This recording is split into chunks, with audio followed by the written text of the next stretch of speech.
Hi brother. Hi bro. మీ పేరు? అభిరామ్. ఏం చేస్తుంటారు బ్రో? ప్రెసెంట్ అయితే బీటెక్ అయిపోయి ఖాళీగా ఉన్నాను.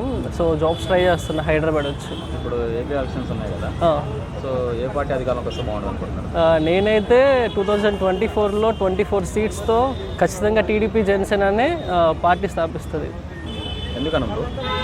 ఎందుకనంటే నేను పర్సనల్గా ఫేస్ చేసిన ప్రాబ్లమ్స్ అయితే కొన్ని ఉన్నాయి బ్రో. ఏంటవి? ఇప్పుడు మాదొక పల్లెటూరుకి చెత్త పన్ను ఏంది బ్రో, మరీ కామెడీ కాకపోతే. చెత్త పన్ను అంట పల్లెటూరుకి. మళ్ళీ కరెంటు బిల్లు 300 వచ్చేది, మొన్న వెళ్ళినప్పుడు ఇంటికి 1300 వచ్చింది. మా ఇంటికి అంత కరెంటు బిల్లు ఏంటి? మళ్ళీ రోడ్లు, ఒక్క రోడ్డు వేసాడా, బస్సు ఛార్జీలు పెంచాడు, అన్నీ పెంచాడు. ఇన్ని ఫేస్ చేస్తా కూడా ఈసారి జగన్ అయితే అస్సలు రాడు బ్రో. వస్తే టీడీపీ జనసేన. గ్రౌండ్ లెవెల్లో చూసుకుంటే చాలా వరకు మేము జగనే గెలిపిస్తామని చెప్పేసి అంటున్నారు. గ్రౌండ్ లెవెల్ అంటే ఉన్నారు బ్రో, వాళ్ళ క్యాడర్ ఎప్పటి నుంచో ఉంది కాబట్టి వాళ్ళు ఏమైనా రప్పిస్తారు. ఒక్కసారి మన చేతిలోకి పవర్ వచ్చిన తర్వాత నెక్స్ట్ టైం నుంచి మీరు సర్వైవల్ చూడండి, అప్పుడు మన వాళ్ళు చెప్తారు. 2019 వరకు కూడా ఫస్ట్ ఆంధ్ర రాష్ట్రం ఏర్పడిన తర్వాత సీఎంగా చంద్రబాబు నాయుడు ఉన్నారు. ఓకే, అప్పుడు లేని డెవలప్మెంట్ జగన్ తర్వాత ఏమైనా వచ్చిందా? అప్పుడు లేని డెవలప్మెంట్ అంటే ఏముంది, ఒక్కటి లేదు. ఉన్న వాటిని చెడగొట్టని చెప్తే ఒక్కటి మెరుగుపరింది ఏమీ లేదు. మెరుగుపరిచింది అవేవో హాస్పిటల్ తెచ్చాడు, ఇవి తెచ్చాడు, నవరత్నాలు ఒకటి తెచ్చానండు. నేను ఇప్పటికీ చెప్తాను, నవరత్నాల వల్ల నాకు ఒక్క ఉపయోగం కూడా లేదు బ్రో. ఒక్క ఉపయోగం. అమ్మ కూడా అన్నాడు, నాన్న కూడా అన్నాడు, ఏదేదో అన్నాడు. పర్సనల్గా నేను ఏపీ బిడ్డని, ఒంగోలు. నాకు వచ్చిన ఒక్క యూజ్ చెప్పండి జగన్ గెలిపించడం వల్ల. నాకు వచ్చిన ఒక్క యూజ్ చెప్పండి, ఒక్కటి లేదు జగన్ గెలిపించడం వల్ల. టీడీపీ జనసేన పార్టీలు అక్కడ గెలుపొందితే మీకు వచ్చే ప్రయోజనాల పరంగా చెప్పగలుగుతారు? ప్రయోజనాల పరం నేను ఎక్స్పెక్ట్ చేసేది ఫస్ట్ పవన్ కళ్యాణ్. చంద్రబాబు మనకు తెలిసిందే, మంచి విజన్. అతను ఒక విజన్తో అమరావతి క్యాపిటల్ పెట్టాడు, ప్రజల్ని భూమిని అడిగాడు, వాళ్ళు ఒప్పించి ఇప్పించాడు. మంచి క్యాపిటల్ నిర్మిద్దాం అనుకున్న టైంలో మనవి ప్రజలు జగన్ తీసుకొచ్చాడు. ఇప్పుడు నేను అనుకునేది జనసేన టీడీపీ వచ్చిందంటే ఫస్ట్ క్యాపిటల్ వస్తుంది బ్రో. ఎక్కడికి వెళ్ళా మనం చెప్పడానికి ఒక క్యాపిటల్ ఉంటుంది. క్యాపిటల్ వచ్చిందంటే ఐటీ హబ్ వస్తుంది. సో ఇప్పుడు ఏపీలో ఉన్న వాళ్ళు, చదువుకున్న వాళ్ళు, చదువు లేకుండా ఇక్కడ హైదరాబాద్ వచ్చి ఎందుకు మేము కోర్స్ నేర్చుకునేది? ఏపీలో నేర్చుకోవచ్చు కదా. సో నెక్స్ట్ ఏపీలో నేర్చుకుంటాం, మాకు ఏపీలో జాబ్స్ వస్తాయి. మన పవన్ కళ్యాణ్ ఇప్పుడు ఏ పదవిలో లేకపోతేనే జనాలకి ఇంత సాయం చేశాడు, ఎన్నో కోట్లు దానం చేశాడు. సినిమాలు తీసుకొని ప్రజలకు దానం చేయాల్సిన అవసరమైంది అతనికి, ఎంత లగ్జరీ లైఫ్. అలాంటిది పవన్ కళ్యాణ్ సీఎం అయ్యాడంటే ఎంత హెల్ప్ చేస్తారు ఒకసారి ఆలోచించండి. జగన్ అసలు ఒక్క రూపాయిని హెల్ప్ చేస్తాడు, అది బటన్ నొక్కే అంటే ఎవరి డబ్బు బటన్ నొక్కుతున్నాడు? మన డబ్బులు బటన్ నొక్కి మనకి ఇస్తున్నాడు.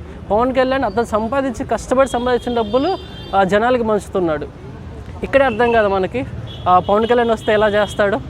సో నా పర్సనల్ అయితే ఎప్పటికైనా పవన్ కళ్యాణ్ ఏ నిర్ణయం తీసుకొని, నాకు 24 సీట్లు వద్దు, నాకు ఒక్క సీట్ ఇచ్చినా నేను చాలన్నా మేము పవన్ కళ్యాణ్ వెనకాలే ఉంటాం.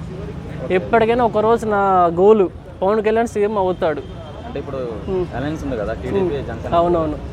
ఎన్ని సీట్లు వచ్చే అవకాశాలు ఉన్నాయి? జనసేన అయితే పక్కా 24 సీట్లు పక్కా వస్తాయి. ఎందుకంటే పవన్ కళ్యాణ్ ఆలోచించి 24 సీట్లు తీసుకున్నాడు.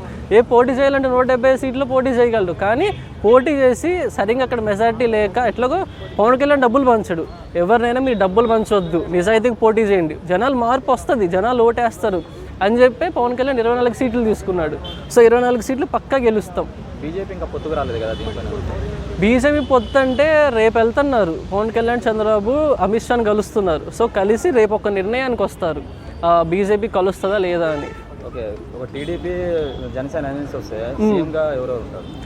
సీఎంగా అంటే ఒక 2.5 సంవత్సరం చంద్రబాబు నాయుడు, 2.5 సంవత్సరం పవన్ కళ్యాణ్ గారు పక్కా అవుతుందంట ఇది? పక్కా. ఓకే, ఎందుకంటే ఇప్పుడు ఒక పార్టీ మెజారిటీతో ఏం గెలిచేది కాదు కదా, ఇది ఇద్దరికి ఉన్నారు మెజారిటీ. సో రేపు పొద్దున ఇట్లా మాకే మొత్తం వస్తుంది మీ 24 సీట్లు అని చెప్పడానికి లేదు. ఎందుకంటే టీడీపీ ఒంటరికి వెళ్ళి లాస్ట్ టైం ఏం జరిగింది తెలుసు కదా. సో ఇప్పుడు జనసేనకి ఎంత మెజారిటీ వచ్చిందో అందరూ చూస్తున్నారు. 2019 ఎలక్షన్స్తో పోలిస్తే 2024 ఎలక్షన్స్కి జనసేన మెజారిటీ వచ్చింది, అది అందరికి కనపడుతుంది. ఆంధ్రాలో డెవలప్మెంట్ అనేది ఏం జరగలేదా? ఆంధ్రాలో డెవలప్మెంట్ అంటే ఏదో పోర్టు తెచ్చా అన్నాడు. సో అది బెస్ట్ ఐడియా, కానీ అది ఇంకా కన్స్ట్రక్షన్ ఉంది. అది వచ్చి అది అమలు అయ్యి వర్కింగ్ జరుగుతుంటే మనకి ఇన్కమ్ వస్తే అప్పుడు మనం చెప్పగలం ఎంత ఇన్కమ్ చేశాడు అని. ఇంకా డెవలప్ అంటే ఏముంది, రుషికొండ ఒకటి లేపేశాడు, అక్కడ బిల్డింగ్ కట్టాడు, అదొక డెవలప్మెంట్ అనుకోవటం వాళ్ళ దృష్టిలో. అంతే బ్రో, నాకు తెలిసి నా పర్సనల్గా అయితే ఏమీ లేదు. స్కూల్స్ డెవలప్మెంట్ అంటే ప్రజలకు ఉపయోగపడాలి బ్రో. ఇప్పుడు డెవలప్మెంట్ అంటే ఏం చెప్తుంది, ఇప్పుడు వాళ్ళ దృష్టిలో అమ్మఒడి డెవలప్మెంట్ అన్నాడు, 10,000 వేస్తున్నాడు. 10,000 వేస్తే అది నాకు 10,000 పడ్డాయి.